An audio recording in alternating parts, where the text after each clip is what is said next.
Ace TV.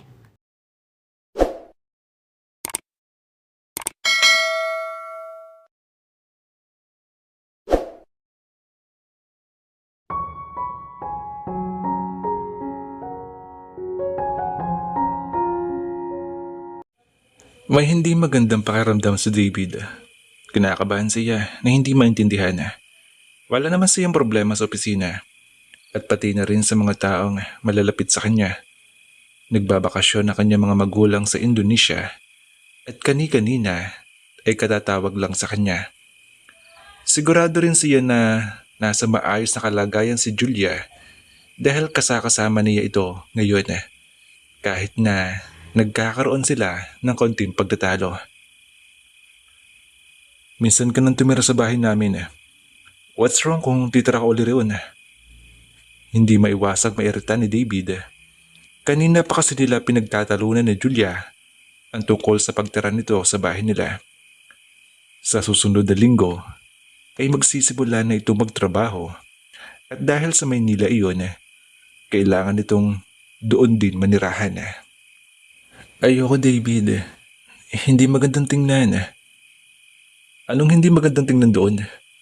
Doon din naman tumitira ang tatay mo at saka David, teacher ako. Naiintindihan mo ba yun? Kahit na sabihin nakatira din doon sa tatay, iba pa rin ang iisipin ng mga tao. Bahay mo pa rin iyon. Bahay ng boyfriend ko. Ayoko maging usap-usapan. Pero intindihin mo rin ako, Julia. Hindi ko gustong isipin ng mag-isa ka lang natitira sa isang bahay. Nasa Maynila ka pa. Delikado lahat ng lugar dito.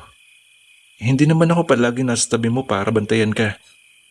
Pati ang pagkuha ko para sa'yo ng bodyguard ayaw mo. Nag-aalala siya sa girlfriend. Pinagpipilitan nito na kukuha ng apartment. Hindi niya gusto iyon. Ayaw niya maging mag-isa si Julia. Kaya pinipilit niyang sa bahay nila ito tumira. Girlfriend mo ako, David. Dapat pinagkakatiwalaan mo ako. Kaya ko na ang sarili ko. Malaki na ako. Isa pa, maghahanap naman ako ng desenteng matitirhan. Alam ni David na parang nagiging irrational na siya. May punto naman talaga si Julia. Pero dahil sa masamang nararamdaman na hindi maipaliwanag, ayaw niyang payagan ang dalaga. Paano kung iyon pala, ang dahilan kung bakit parang kinakabahan siya. Hindi niya gustong may masamang mangyari kay Julia. Huminga ng malalim si David. Fine, sabi niya. Pero ang totoo ay hindi pa rin kumbinsido. Pero hindi rin naman siya gusto na nag-aaway sila. Pero ipangako mo sa akin na isasama mo ako sa paghahanap ng apartment na yan. David, hindi mo na kailangan sabihin yan. Iyon din naman talagang bala ko. At gusto ko pa nga sana na ipakausap sa'yo. Ipakausap? Hindi mo na kailangan gawin yun sa akin, Julia. Boyfriend mo ako. Siyempre, sasamahan kita. Hindi nagsalita si Julia. Nanatili lang na nakatitig sa kanya. May problema ba, Julia? Huminga ito ng malalim.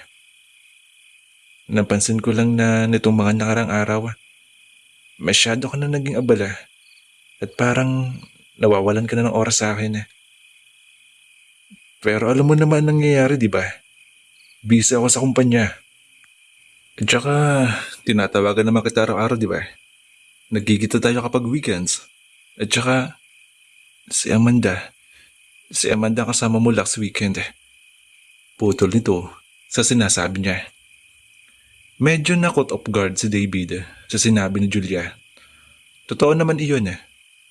Noong nakaraang weekend, ay ginugol niya ang oras kasama si Amanda kaysa kay Julia. Kahit na may date sana sila ng girlfriend. Showing na kasi ang paborito nitong movie series at gusto siyang isama sa panonood. Pero dahil gusto niyang i-celebrate ang nangyari sa best friend, ipinagpaliban muna niya ang araw na kinanapapanibighan ng girlfriend. Nagtatampo ka ba, Julia? Matagal bago nagsalita si Julia. Nanatili lang nakatitig sa kanya. Huminga ito ng malalim at akmang sasagutin na ang tanong niya nang tumunog ang kanyang cellphone. Napakunot noo si David nang makitang si Lucas ang tumatawag. Sinagot niya iyon. David, can you call Amanda? Or help me know what happened to her? Nawala kasi siya sa linya habang kausap ko siya kanina.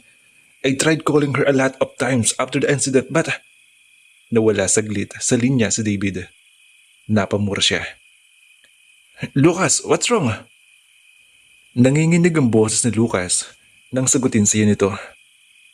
May nagtext sa akin gamit ng cellphone ni Amanda at sinasabing isinugod siya sa ospital ngayon.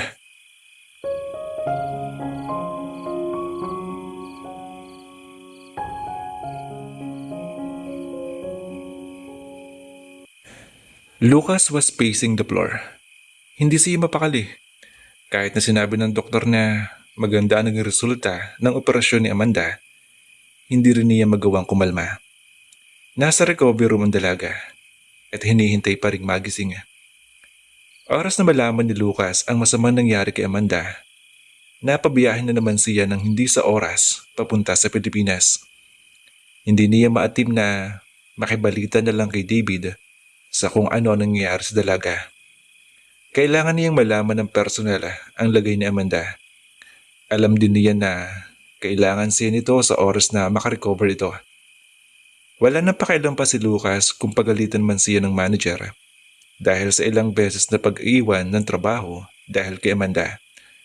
Mahalaga si Amanda sa kanya at lalo lang siyang hindi makapag-concentrate sa trabaho ngayong alam niyang nasa hindi mabuting kalagayan ang dalaga. 3 oras nang nasa Pilipinas si Lucas pero hindi pa rin nagigising si Amanda. Hindi niya lubos maisip ang nangyari kay Amanda. Sinaksak ito at dahil doon ay kinailangan nito ng operasyon. Gusto niyang sakalin ang kung sino mang gumawa niyon sa dalaga. Pinaimbestigahan na ang nangyari at lumabas na kaya ginawa iyon kay Amanda ay dahil sa ginawa nitong article. And to think na iyon ang pinakaunang column na nagawa ni Amanda. Mga iho, pwede bang tigil-tigilan niyo yung pagparoot parito din niyo diyan? Sita ng dada ni Amanda sa kanila ni David. I'm sorry tito, sobra lang po talaga ako nag-aalala sa lagay ni Amanda. Naunang sumagot si David. Alam ko, pero lalo lang din ninyo akong pinakakaba sa ginagawa ninyo. Napagdaanan ko na rin ang stage na ito sa mami ni Amanda at alam kong gaano kahirap. Pinili ni Lucas na kumalma para sa kapakanan ng ama ni Amanda. Si David naman, sa kabila ng pagpipilit, ay mahalata pa rin ang tensyon. Lalo niya nakikita tuloy kung gaano ito nag-aalala kay Amanda. Kung gaano kahalaga ang babae sa buhay nito. Ayaw mag-isip na kakaiba si Lucas kung bakit ganun si David kay Amanda. Marami naman siyang dahilan para hindi mag-isip ng ganun. May girlfriend si David. Magkaibigan lang ito at si Amanda. Pero in love si Amanda sa lalaking ito. Bulong na kanyang isip. At hindi sigurado si Lucas kung hanggang ngayon ay ganun pa rin ang sitwasyon. Hindi siya masisisi kung napakarami naglalaro sa utak niya. Wala siyang security kay Amanda. Sa kabila ng alam niyang espesyal na relasyon nila, wala pa rin kasigurahan ang lahat. Sino po sa inyo si David? Tanong ng isang nurse pagkalabas ng recovery room. Agad na napatayo si David. Ganon din naman silang mga nasa waiting lounge na nag-aabang sa kung ano mangyayari kay Amanda. Ngumiti ang nurse. Gising na po si Miss Amanda at ikaw po ang hinahanap niya. Sa naging eksena, hindi masasabi ni Lucas kung kaya nga ba talaga niyang magtiwala kay Amanda para sa damdamin nito sa kanya.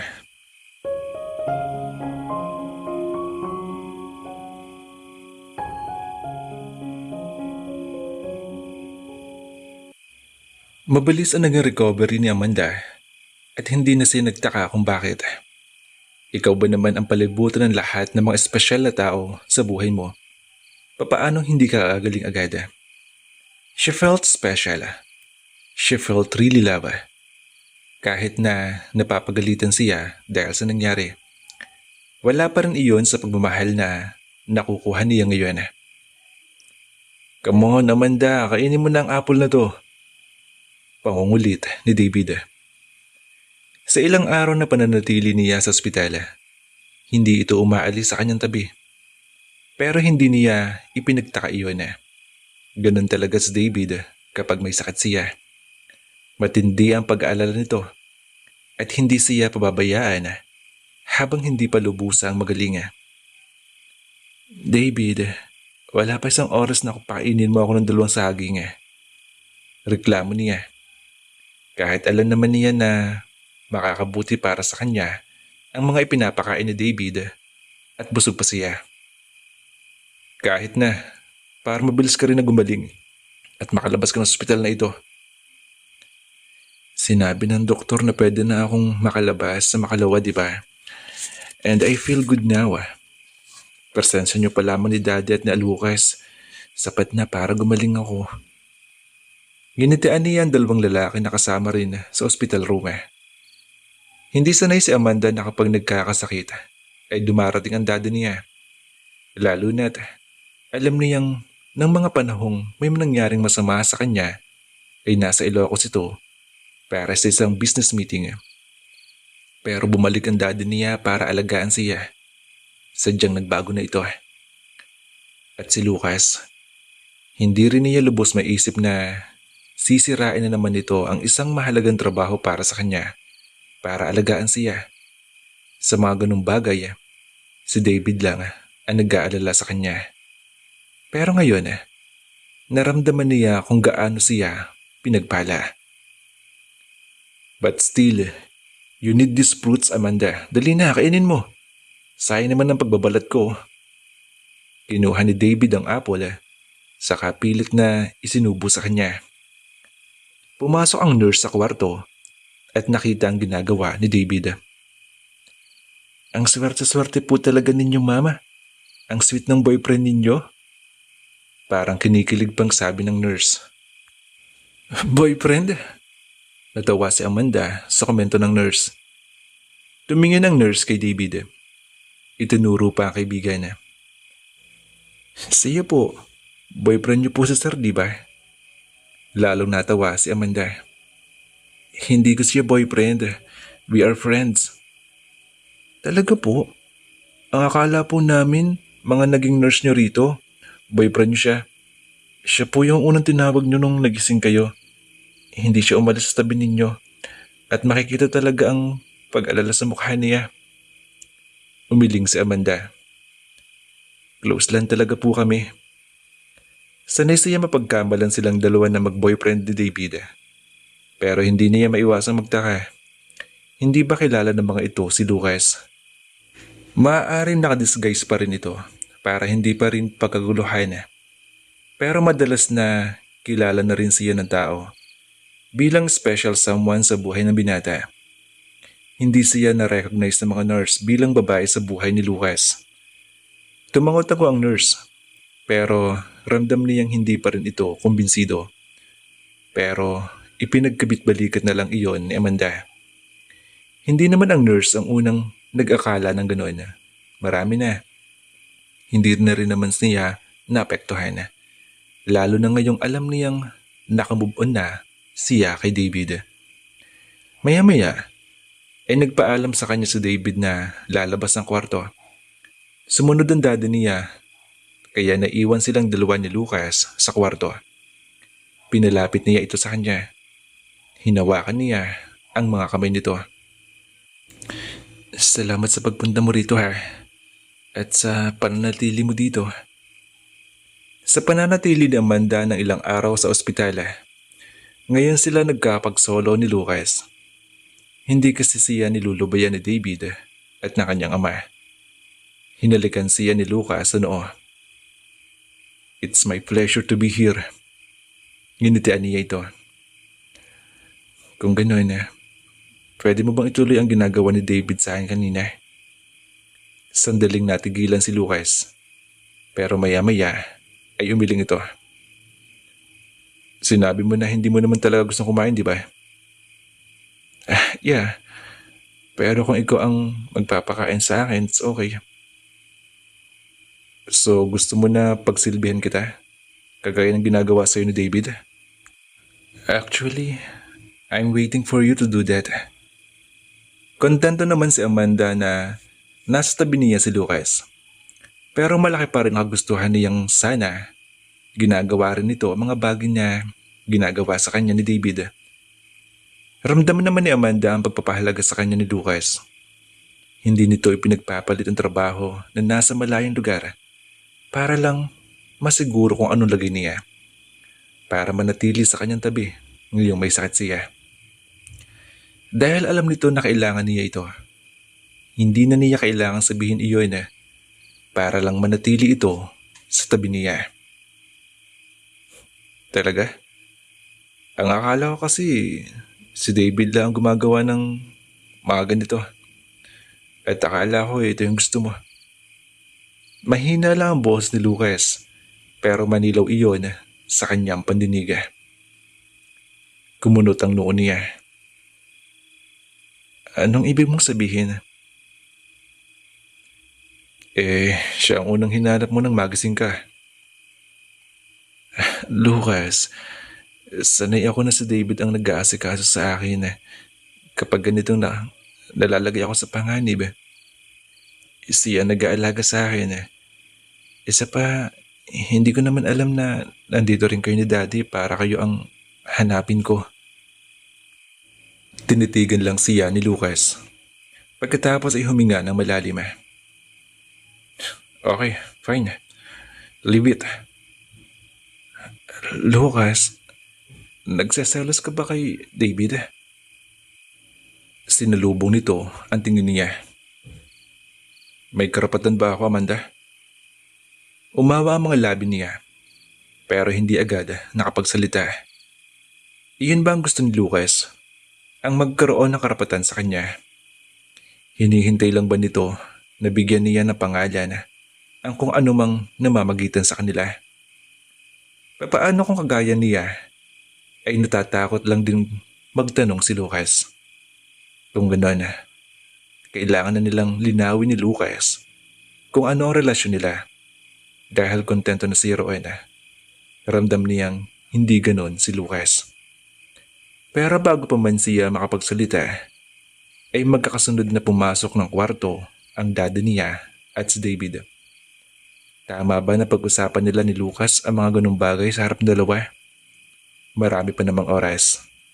Isa pa, mali ring nagseselo si Lucas kay David. Oo, alam nito ang dati niyang damdamin sa kaibigan. Pero kung totoong nagtitiwala si Lucas sa kanya, hindi na dapat ito nagseselos kay David. Sumama siya kay Lucas sa mga nakalipas na linggo. Ibinigay ang lahat-lahat. Ang dahil nga sa binata, nagkatampuhan sila ng kaibigan. Ibinuhos niya ang lahat ng mga oras at kwento kay Lucas na noon ay ginagawa niya kay David. Hindi na dapat nito nararamdaman na baliwala lang ito para sa kanya.